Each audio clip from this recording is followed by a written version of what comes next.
死在这里了吗？不会的，我一定会带着你从这里离开的。那阿娘他们呢？我们还能把他们救回来吗？可以的，我们都会活下去的。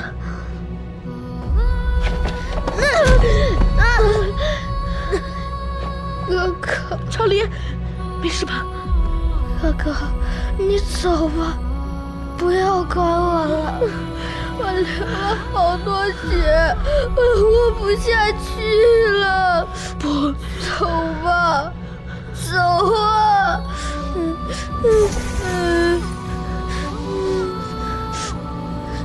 走啊，哥哥，走！你走啊，哥哥，走！超离，哥哥。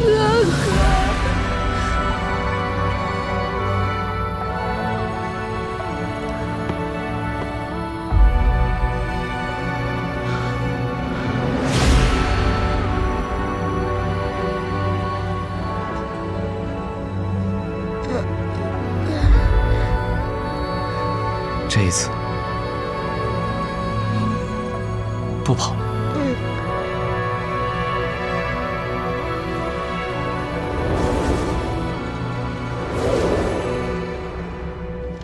无知小儿，前来赴死！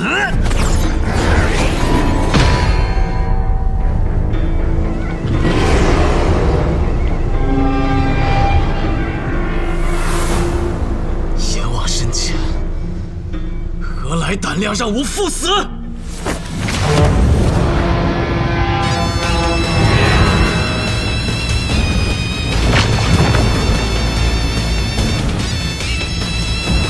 与我深浅，就算阎王也得退避三舍。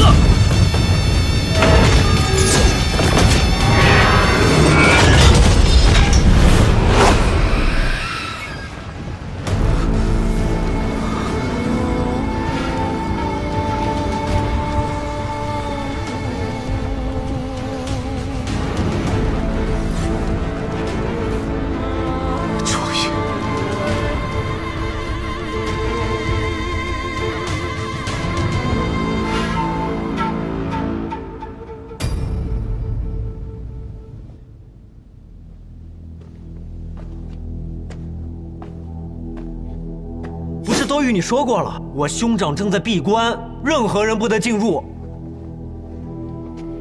闭关？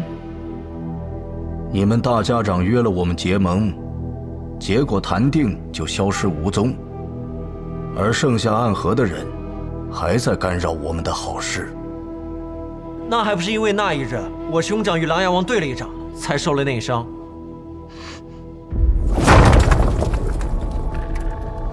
莫非？我听说，阎魔掌每提升一个境界，便可建一方天地，而一旦到了第9境，便可成天地。我还是第一次看到阎魔掌到9境的修炼者。是你啊，老头。暗河的大家长，我们又见面了。看来你们在离开影宗之后，又投靠了大皇子。哼，那个时候果然我才是对的。对于对手，我就应该斩草除根。也不知道沐雨看到此情此景，会不会后悔啊？我们若想能长久立于天启之中，自然要寻找一些依靠。大皇子殿下是一个不错的选择，不然我和大家长又怎么会在这儿相遇呢？你说呢？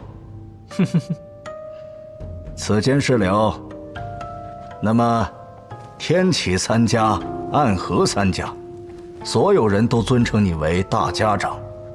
等大皇子殿下登基后，我们将取代如今的内卫司，真正的立于光明之下。走吧。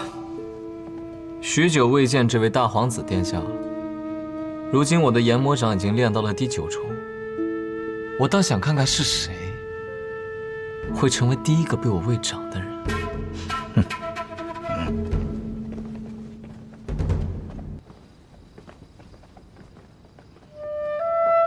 那么我便先去百花楼了。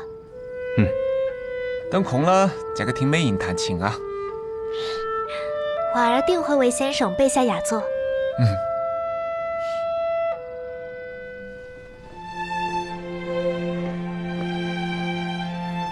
头儿，你们也来了。你让大家长告诉我们，不再需要做那藏在面具下的12孝，可与你并肩作战是一件令人高兴的事情。所以，我们来了。新换的刀不错，黄泉当铺取来的，削铁如泥。头儿，你且放心，我们的武艺最近也精进了不少。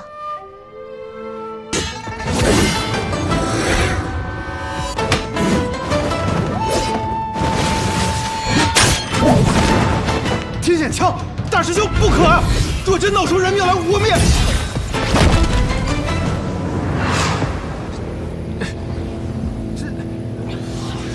你竟然只用2指就夹住了我的枪尖！我曾见过枪仙，见过枪仙的枪，你这枪，给他提鞋都不配。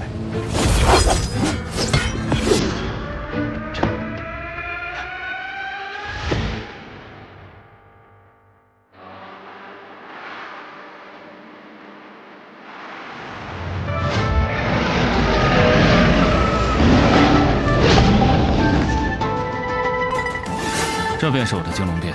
明日你我若在战场上遇上叶秉之，我会用出金龙变，你想办法使用18剑阵刺杀他。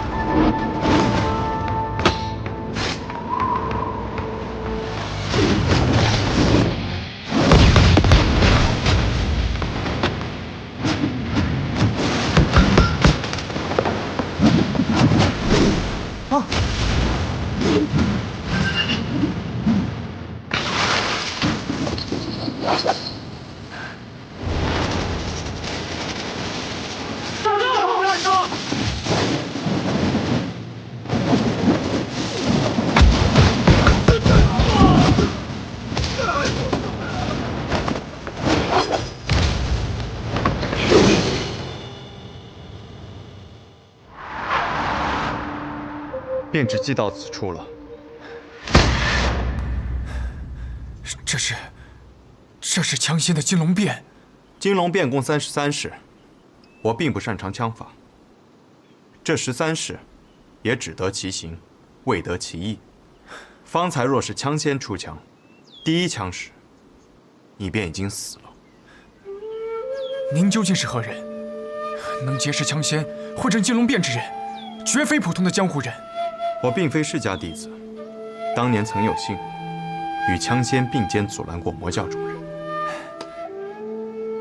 我现在可以离开了吗？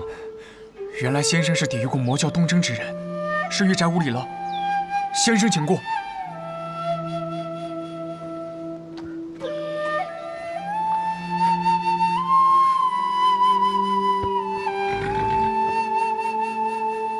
若我此次败了，会当如何呢？我只知道，若我去的是雪月城，此刻应当看着苍山雪，迎着风花雪月。天下无双，当有天下无双的气度。驾！大师兄。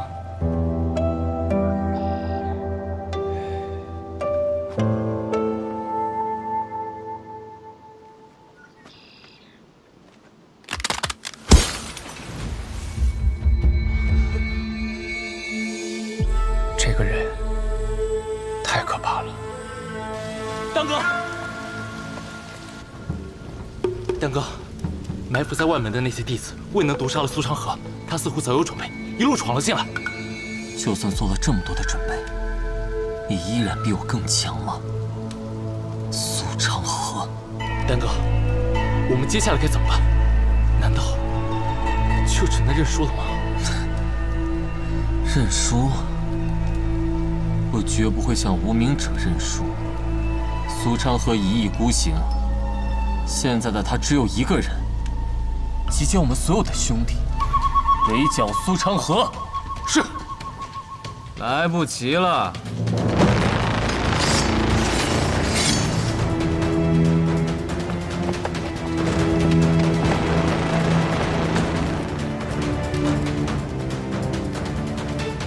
这压根儿半点活路都不打算给我留啊！真是令人寒心啊！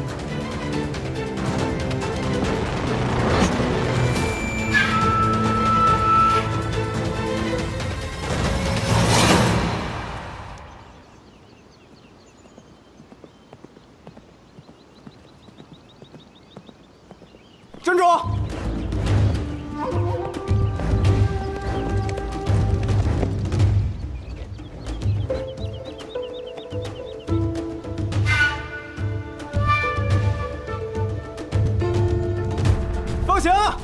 那陆玉宅只是一时被我震慑住，一旦内心的冲击过去，就会察觉到我的身份不对，再想顺利赶到无双城城下，便不是那么容易的事。驾！大师兄这是刚刚经历了一场大败，内心受到了极大打击了。大师兄，大师兄，别烦我！当年能参与抵御魔教东征之人，能与枪仙并肩作战，仅仅看了几次，就能整整用出13式。听我命令，擂鼓给下面的关卡传令，拦住那个人，不惜一切代价。是。你走弟子道，到论武堂让剑长老派出问道4剑出城迎敌。是。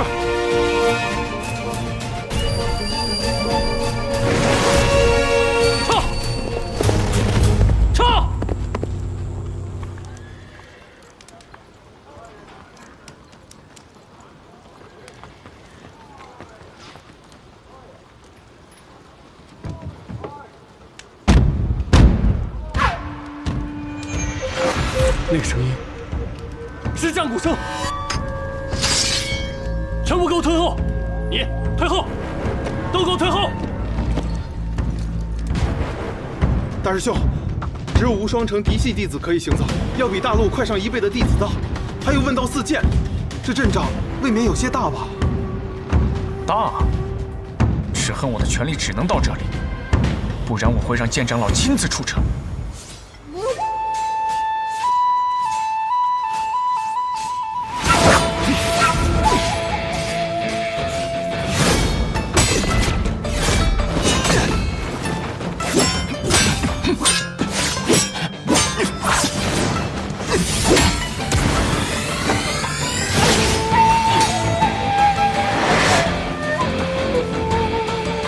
罗哥，剑锋低3寸，起剑慢2分。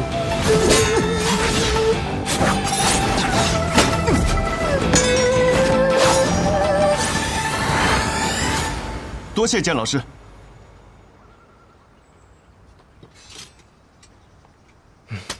下次他便不会那么出剑了。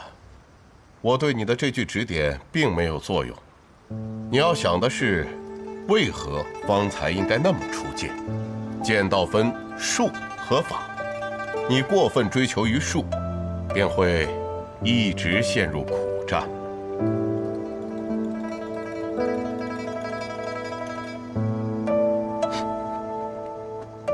弟子记下了。剑老师，为何要提醒他？修如，你呀，能赢不赢？ 就是想等到一个万全时机，可世间之事哪有万全？人在江湖，便是用生命去赌。既然是赌，就会有风险。你一点风险都不愿意冒，那么便会不断的失去机会，再失去机会，最后被人找到破绽，一击即溃。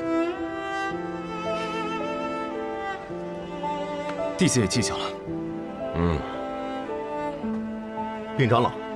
卢玉宅那边派人过来，说是有事情要论武堂去处理。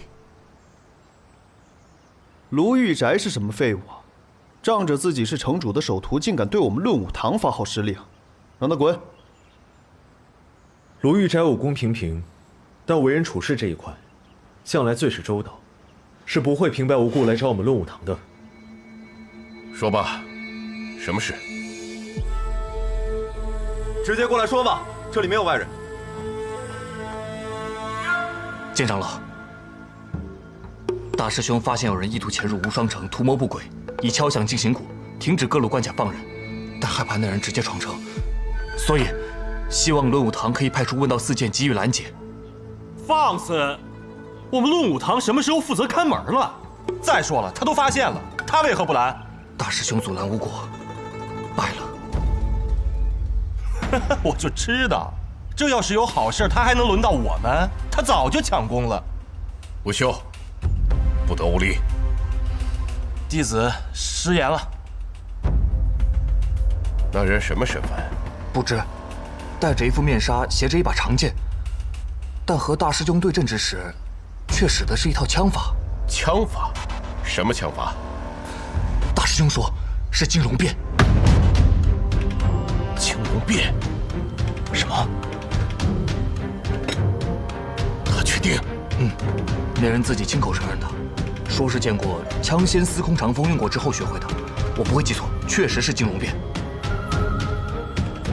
莫不是雪月城派来的？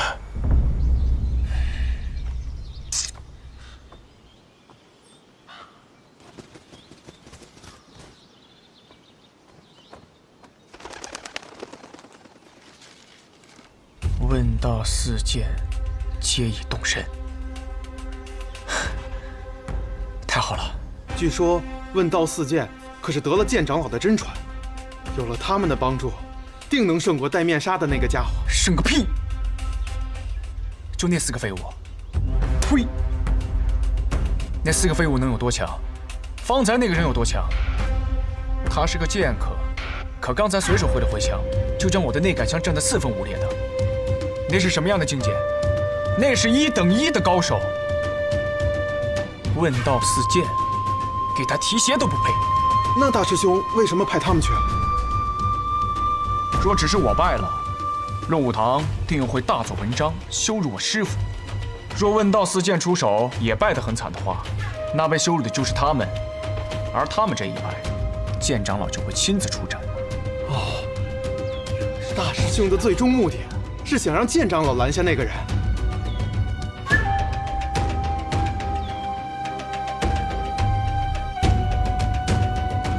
剑长老能赢吗？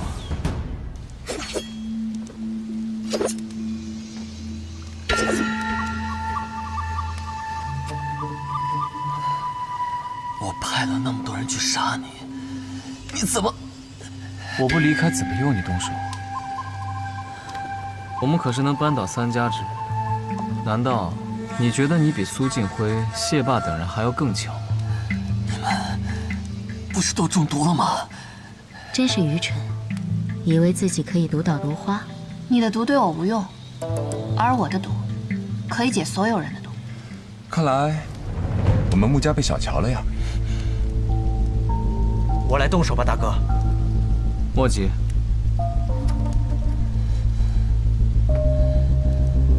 苏兰丹，为何要叛？我看着你，本以为能当上苏家家主，可你把位置给了苏沐雨。白痴！你觉得你有什么资格，自认为能站在苏沐雨头上？你们本就不是苏家的人。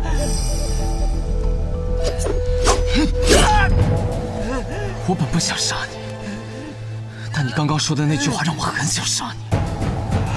你曾是我们彼岸最重要的一员，在彼岸这里就没有所谓的本家与无名者之分。你莫不会以为这些人加入彼岸，真的是因为那些可笑的理想？大家不过觉得那些老家伙们掌握了太久暗河的规则，想要找一个机会推翻他们罢了。刚好彼岸给了他们这个机会。兄弟，你走远了，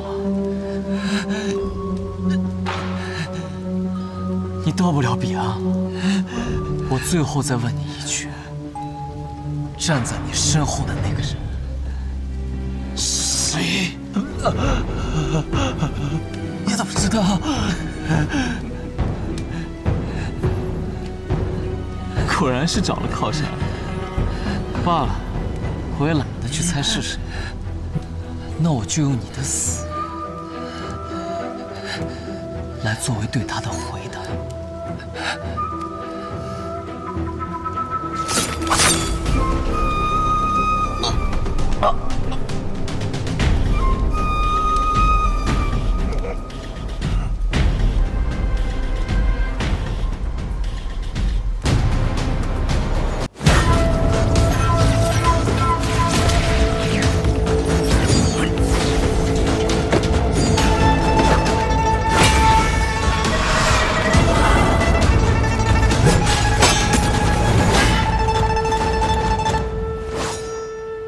没想到你竟是这般无耻！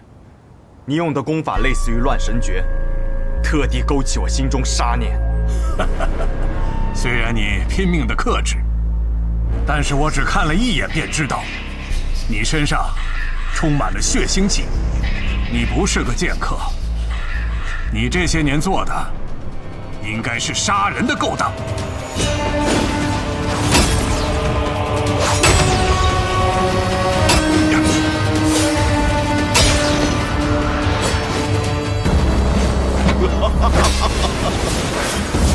剑到荒云处，笑看云起时。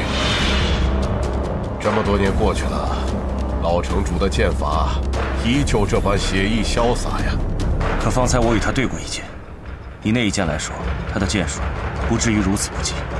果然是师傅在剑路当中的修炼初见成效，让他的剑术更上了一层楼。你仗着众人无法看清，竟然是鬼道行径。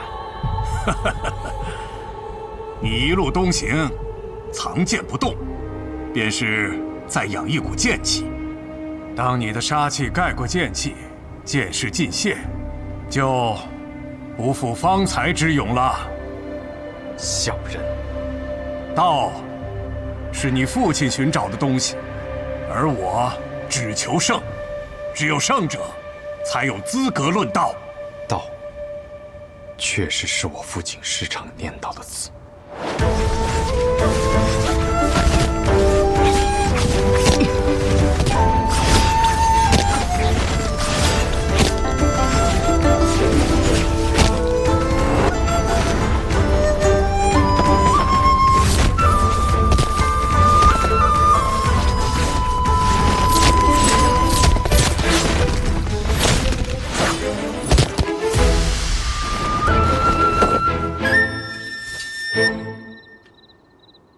剑道，父亲，何为剑道？所谓剑，是指剑术剑法。一柄剑可以炼制多强，从能敌10人到能敌100人，最后敌1000人，甚至敌10000人。我们这些剑客便日复一日修炼手中之剑，就是希望可以将它炼至最强，能与天下敌。我觉得我的剑已经练到了他所能到的最强，若想再前一步，便得悟道。那道又是什么呢？曾经的昆仑剑仙说过，他的剑法有3重境界。第一重是看山是山，看水是水；第2重则是看山不是山，看水不是水；第3重便是看山仍是山，看水仍是水。啊！爹爹参悟许久，也无法明白其中含义。但爹爹认为，所谓道，便是一个拔剑的理由。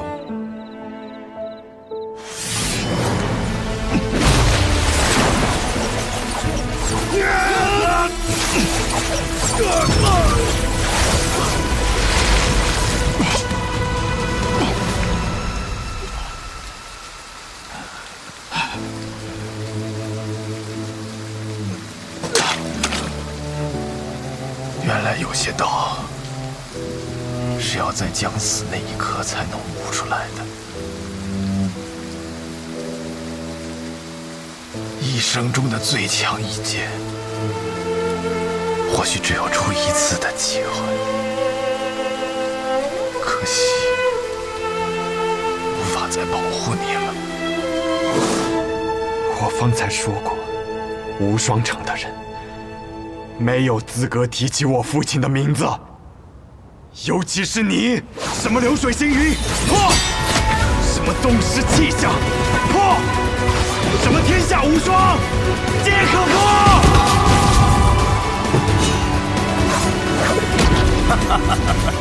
此刻你杀得越凶，你便输得越快。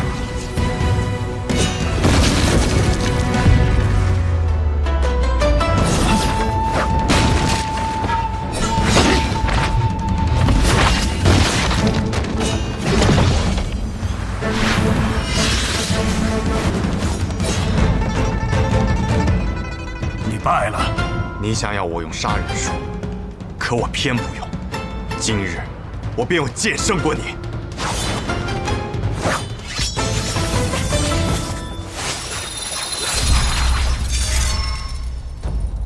是他，你认识他？暗河执三鬼，苏沐雨。暗河，若真是暗河，那么这一切都可以解释了。剑长老，此话怎讲？难道说无双城与暗河还有什么牵扯？而且还与无剑城有关？城主不必多问，都是些过往事了。啊，师傅，剑仙有些控制不住了。他只是看到了值得一战的对手，想要与其一战。只可惜你尚且年幼，不然这样的对手确实值得一战。师傅，那该怎么办？不必担心，要不了多久，他便会安静下来。小无双，待你长大之后，一定要带他去找值得一战的对手。老城主，这是要败了。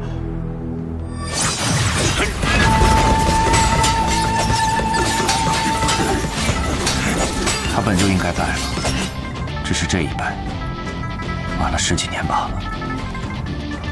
若是当初败了，他还有机会东山再起。可今日败了，他便是真的败了。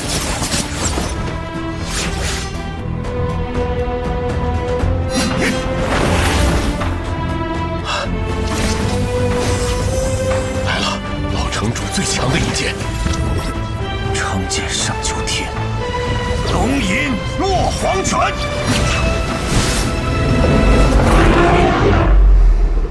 应是你落黄泉。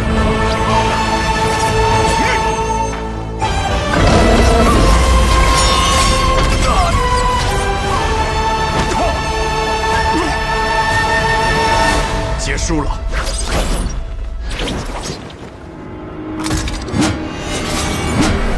玉如意，好纯粹的剑气。师傅，这剑匣怎么自己还会动？方才并不是剑匣自己动的，是你自己在不经意间催动了无双剑匣。这2天，我只是教了小无双一些基础的内功心法。方才那玉如意是否改变了下方的战局？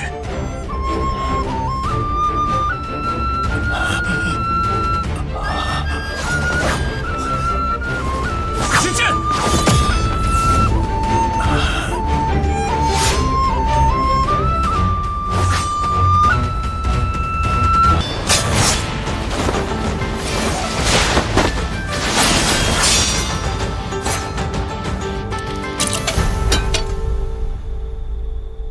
说给员外那位听的话我已经说完了。苏沐雨，我们该执行自己的计划了吧？长河，我无法背叛大家长。愚蠢！这次3家铁了心要谋你，我会为你铺好路，你只需要做好握住绵龙剑的准备。你怎么这么多年了还没有明白这个道理啊？你永远都是这么天真。大家长与我二人皆有恩情。恩情？他们培养我们是为了替他们去杀人，我们之间并不存在这可笑的东西。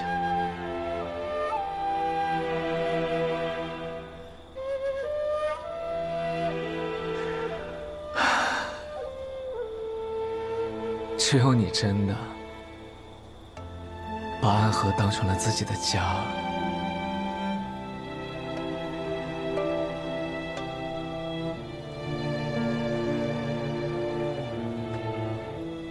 而我却始终做不到这一点。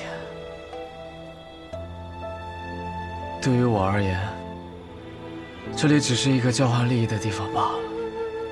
他给我们庇护，我们为他杀人。所谓的家人，不过是虚伪的说辞。苏沐雨，哲叔就在外面，若我们一起动手，你还能活下去吗？若哲叔与你联手，我自然不是对手。但凡事总要一试。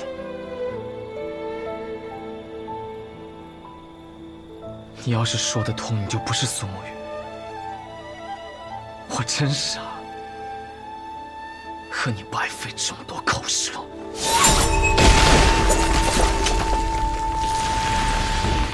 慕白，在里面偷听的可还痛快？你是怎么发现我的？因为那个让你来此候着的消息，就是我给你的。哼，咱们都是同族，就该互通有无。谁跟你是同族？苏长河，你给我等着！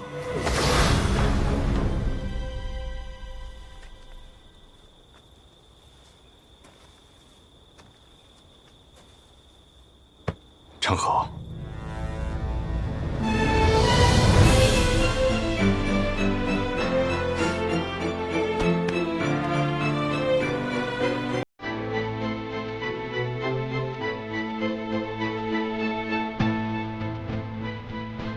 开弓没有回头箭，大家长这次一定会死，我也一定要拿到那龙剑。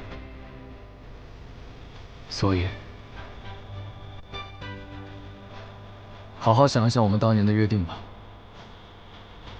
苏沐雨，你去做安和的魁，以后成为大家长，统帅三家，把我留在苏家，继承苏家家主之位。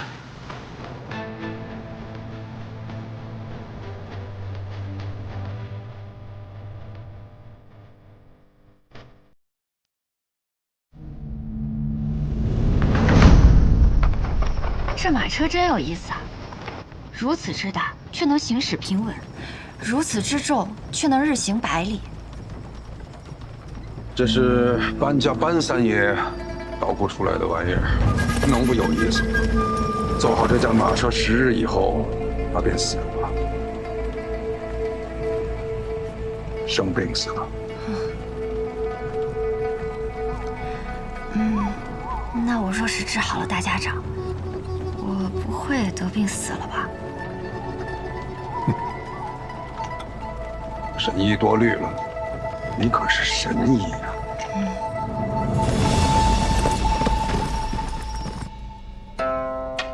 暗河之乱已经开始，不出10日，我们便会得到一个结果，让暗河的水蔓延整个江湖，涌入天启。长河，或许这一次，你我要对彼此真正的拔剑了。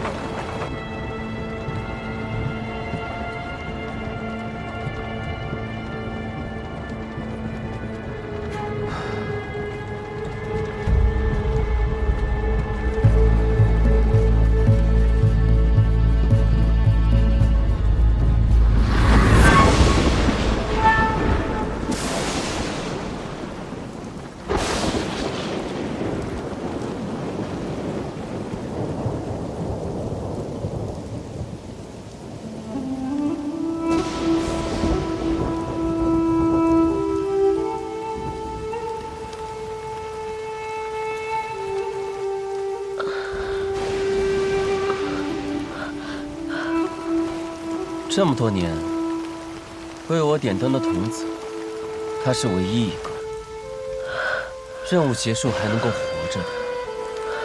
要带他回去吗？不必了。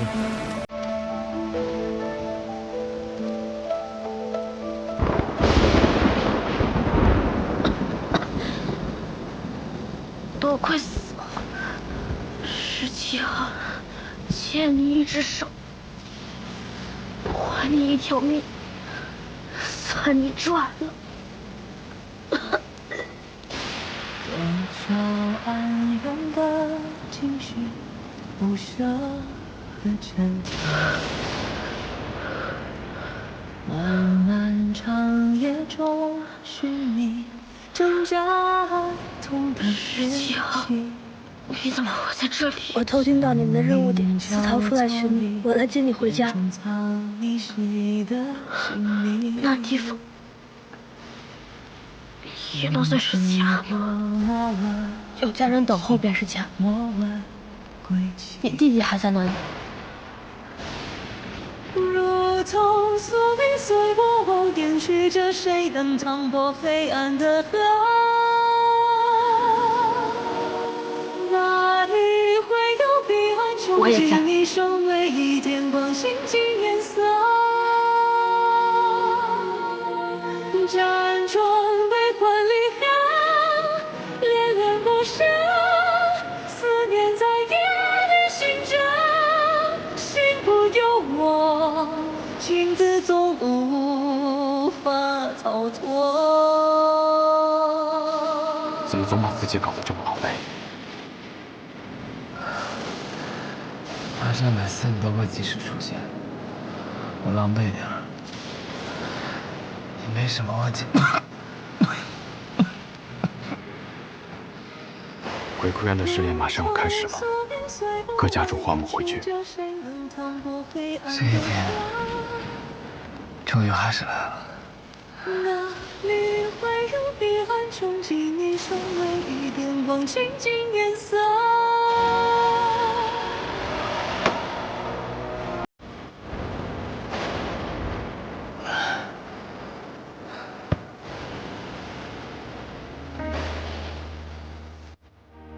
想必你们已经有所了解，待会儿时辰一到，你们就会前往鬼窟渊。每组10个人，只允许留下1个。第一组86号、18号、74号、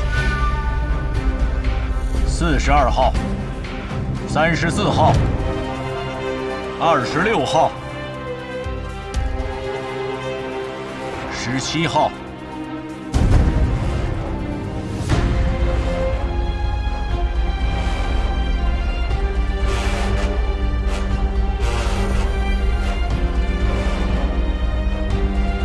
第一组的最后一位，63号、63号。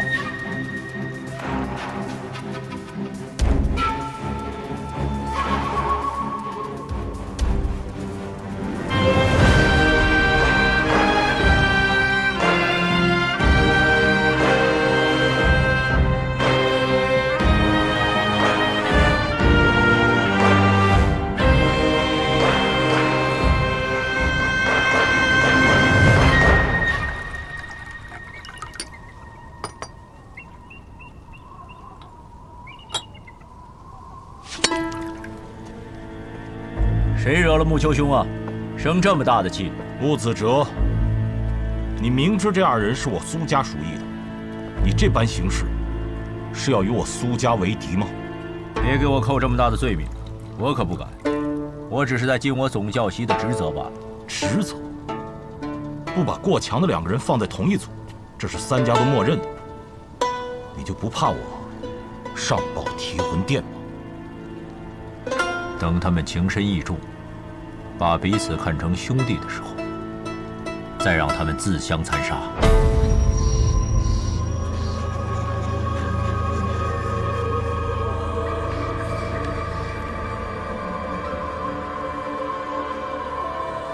合作在一起，不要走散了。看起来也没有办法与你走散了。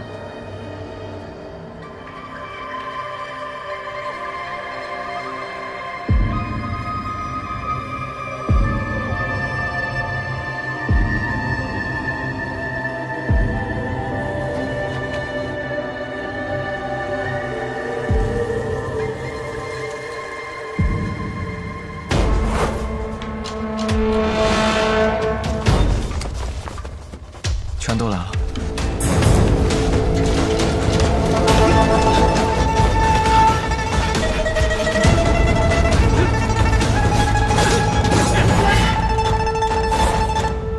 谁都知道你们剑术高超，与其1对1跟你们单打独斗，还不如合力把你们都杀了。我们剩下的再斗，还有几分生机？那便来吧。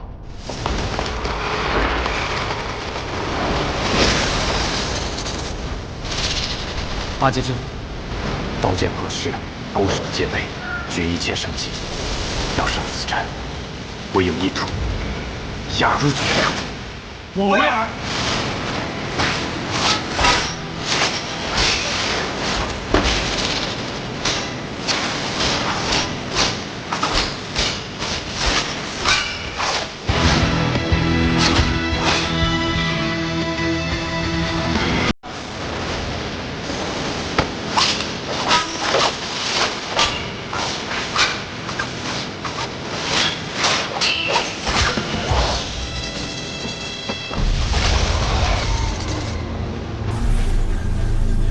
要破八戒阵，唯有牺牲一人才能找到突破之口。我们2个同时上，算怎么回事？我知道，我来。那我走了。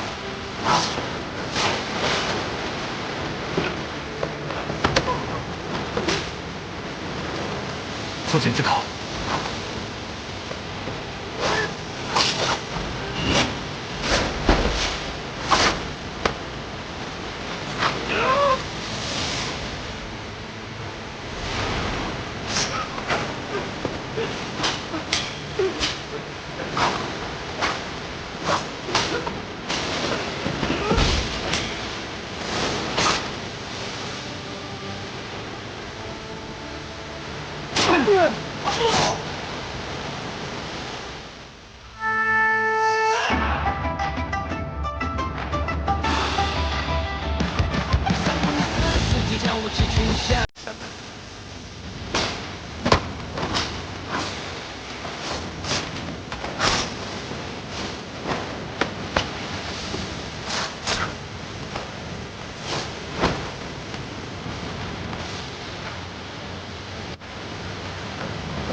只剩我们2个人了，所以，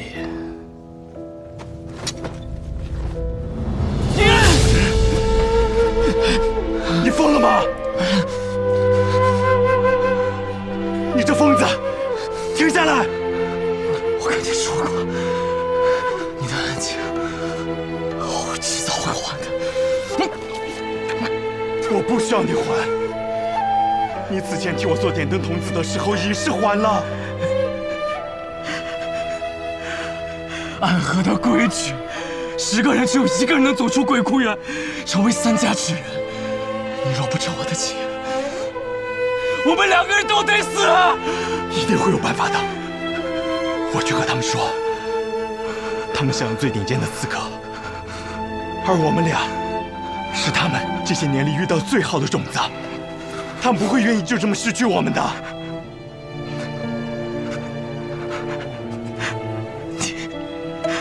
你太天真了。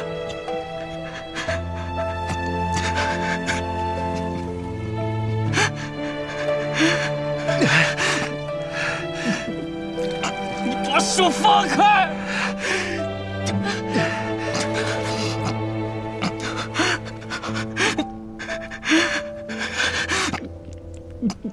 你把手放开！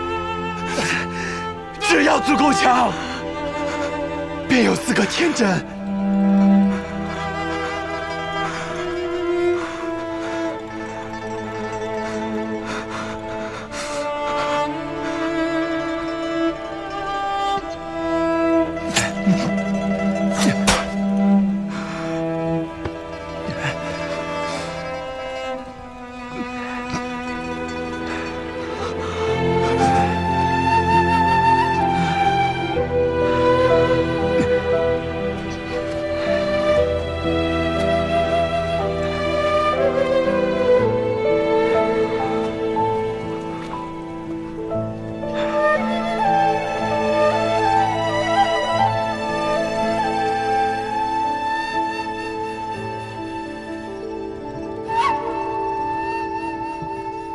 谁先了？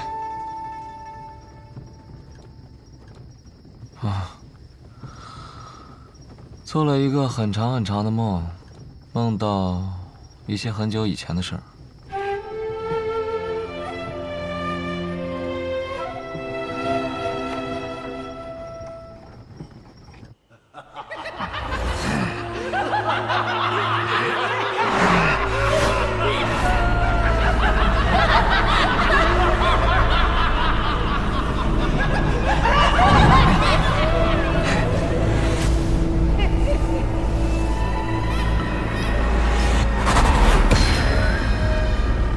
邪魔外道，无尽无身。我们是邪魔外道，不过是些魔障，看我一剑斩了你们！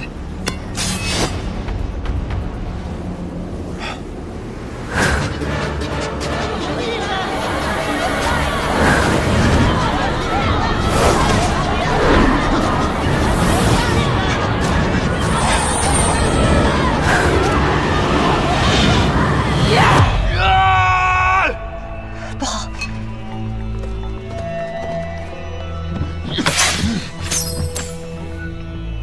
大家长，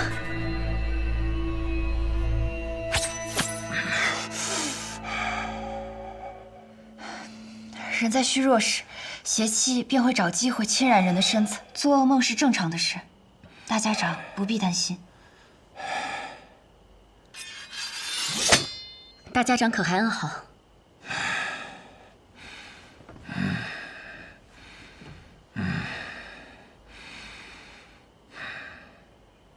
毛头，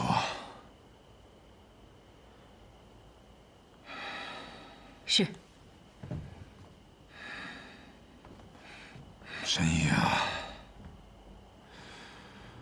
你此生救过多少人？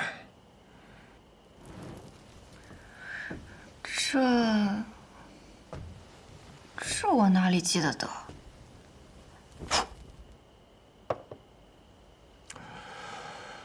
加上唐二老爷，我此生杀过832人，很多人，我甚至不记得他们是谁，但心底里总会有一个声音告诉我，那是我杀过的人。其实我不怕这样的梦。当他们出现的时候，我会拿起手边的剑，将他们斩杀得一干二净。我既然杀得了他们一次，哼，那么自然我能杀得了他们第二次、第三次。无论是梦境还是现实，都不会有任何区别。但这一次，当我拔剑的时候，发现手里的剑已经断了，需要让沐雨快些回来。难道大家长就不害怕他在这个时候背叛你吗？不会的。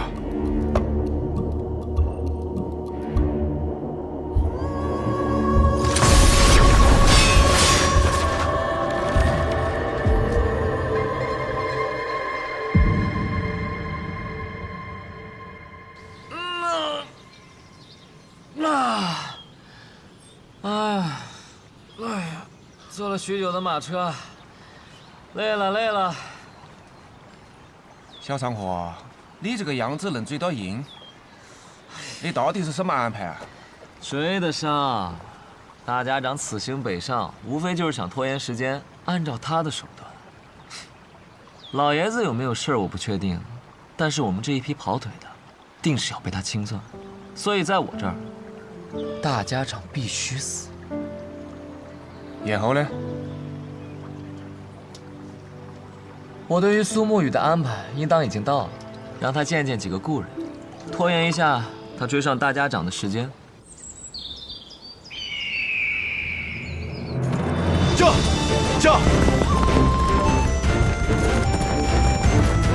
驾！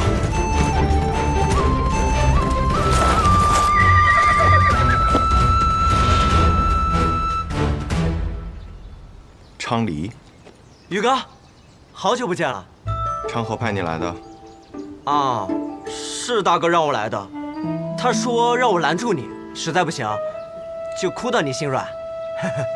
他是不是觉得我不会杀你？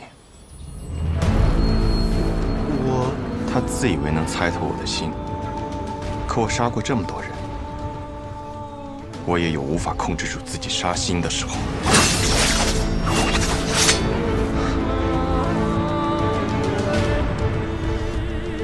若我想杀你，你早就死了。驾！宇哥。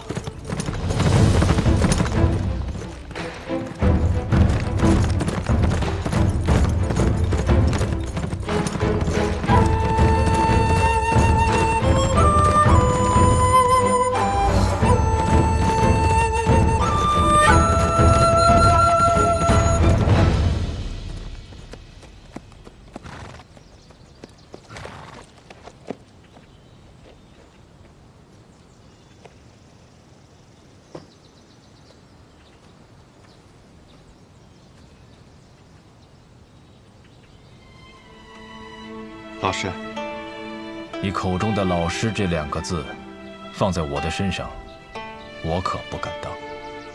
苏芷先生，许久不见了，苏沐雨。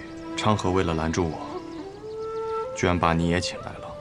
不必怪昌河，是我自己想来的。我想此事之后，或许我们便没有相见的机会了，就自请来此见你一下。顺道下一局棋。我在赶路，没有时间。若有机会再见先生。回到暗河，我定去藏书阁拜会。若我没有做到让你下完这局棋，昌河或许会杀了我。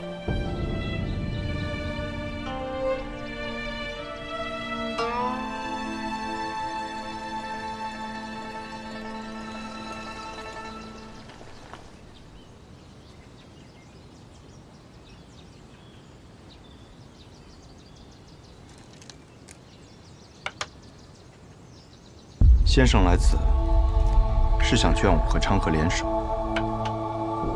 你们是暗河这100年来最不可思议的搭档，一起联手破过许多危局。这一次，我相信你们一样可以做到。我听昌河说，4年前你们做过一个决定，他当上苏家家主，你当上大家长，成为执掌暗河的新主人。那他有没有说过？我并没有回答他的决定。大家长他值得你这样做吗？这个问题的答案重要吗？墨雨，当你用一个问题来回答另一个问题的时候，就代表你的内心并不坚固。可这问题没有答案，只有选择。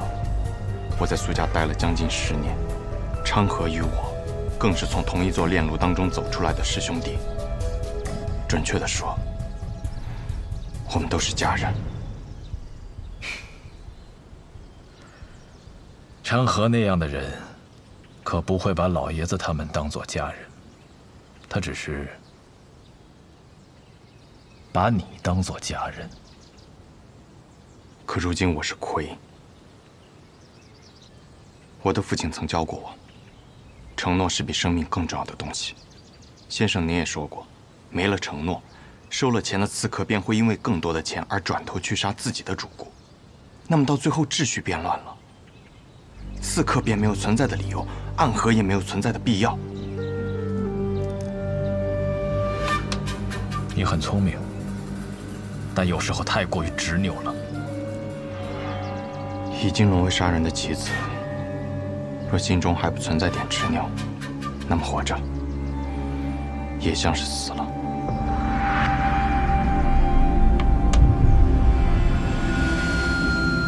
先生，你败了，告辞。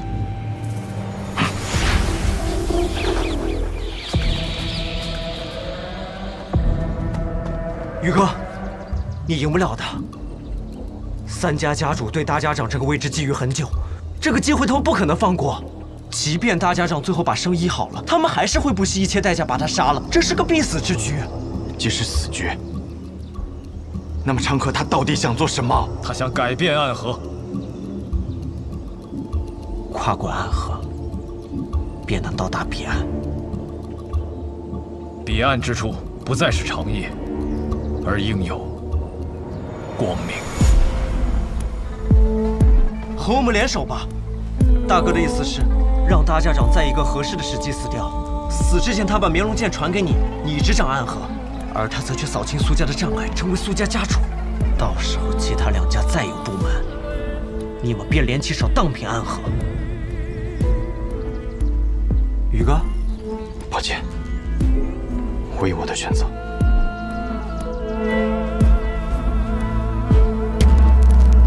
大哥说了，若你拒绝，那他就自己当这个3家之主，到时候不管谁挡在他面前，他都会杀死，包括你，他这一生最好的朋友。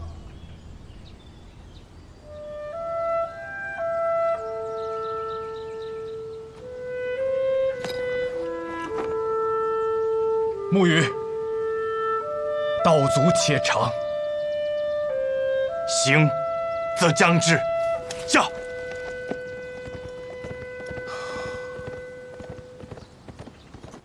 先中毒再解毒，以身试毒。倒是有种不疯魔不成活的意思。只是我不太明白，为了几张银票，神医愿意为我以身试毒？自然是不愿意啊，我不傻。不过我有一个办法，既能感同身受的了解大家长体内的毒，但同时又不会死。什么办法？移魂大法。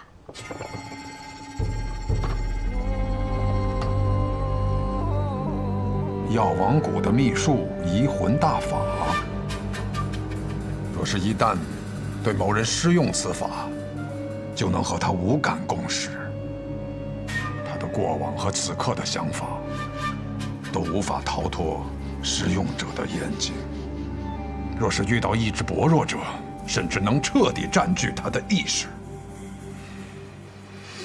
我初听到此门功法，还曾感慨，这哪里是医术，分明是邪术。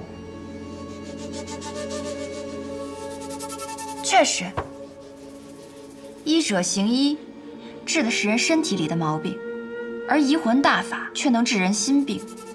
不过我这次对大家长施用移魂大法，为的是彻底去除你体内的毒。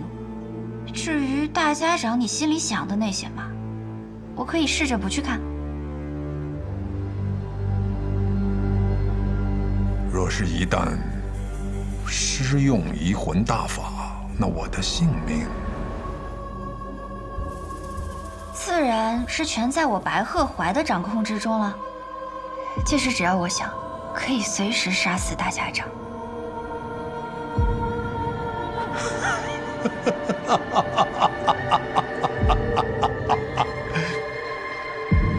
我想试试。大家长能活几日就让他活几日吧，反正我们抓紧时间找机会，先把那小神医给杀了就是。大家长和那个神医有弟子摄效保护，你那么有信心？哎呀，我派人传了封信，去向了北面那座皇城，里面有一个人出身唐门赫赫有名，是唐二老爷最亲近的弟子。九江琵琶亭内3道暗器震惊天下，是可以与司空长风、百里东君等人齐名的高手。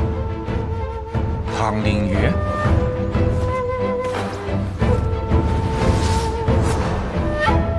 我不知道大家长为什么要杀唐二老爷，但我知道唐二老爷死了，最想报仇的人一定是唐灵月。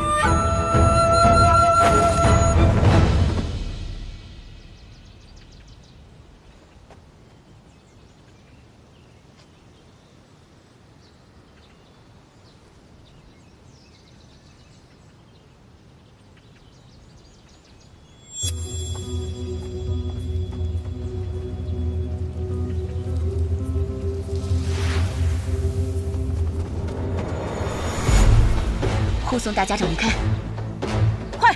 是。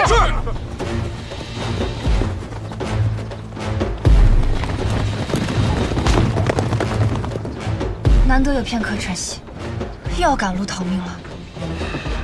当你治好我，便无人敢来了。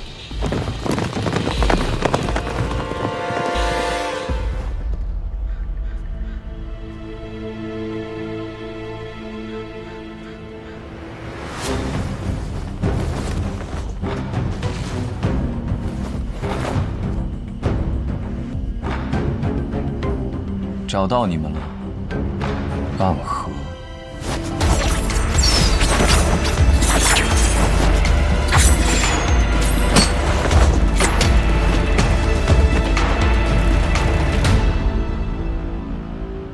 龙须真，你是唐门的人？唐门，唐连月。唐连月，原来是天启城4守护之一的玄武使啊！我要找的人不是你。你们大家长在哪？我要见他。纵然你是玄武使，但这里一不是天启城，二我们暗河也不听朝廷的指令。大家长岂是你说见就能见的？我并不是以天启城玄武使的身份来的，是以唐门弟子的身份而来。你们暗河的大家长杀了我们唐门的二老爷，这笔账我来负责清算。这个消息，玄武使是怎么知道的？如果是子虚乌有的事儿，那该如何呢？想必你们大家长早就走了，留你在此处断后，与我说这么多，不过是想拖延时间罢了。想走？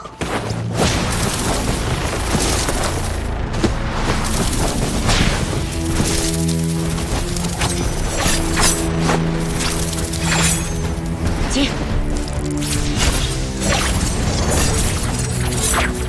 这样精妙的暗器手法，这就是白秀堂冠绝榜上数1数2的高手吗？萤惑纸蝶和幽冥珠，你是暗河木家蜘蛛女。我不喜欢这个代号。小伎俩，你以为以荧惑纸蝶为掩盖，让这幽冥珠悄悄接近我，你毒丝偷袭，我就不会发现吗？真是自以为聪明的傻子。你在幽冥珠里放了什么？自然是霹雳堂雷家的霹雳子了。你怎么会有雷家的霹雳子？早年执行任务路过霹雳堂，很多雷家的少年郎都曾拜倒在我的石榴裙下。当然是他们双手奉上来，讨我欢心的。不过，我跟你说这些做什么？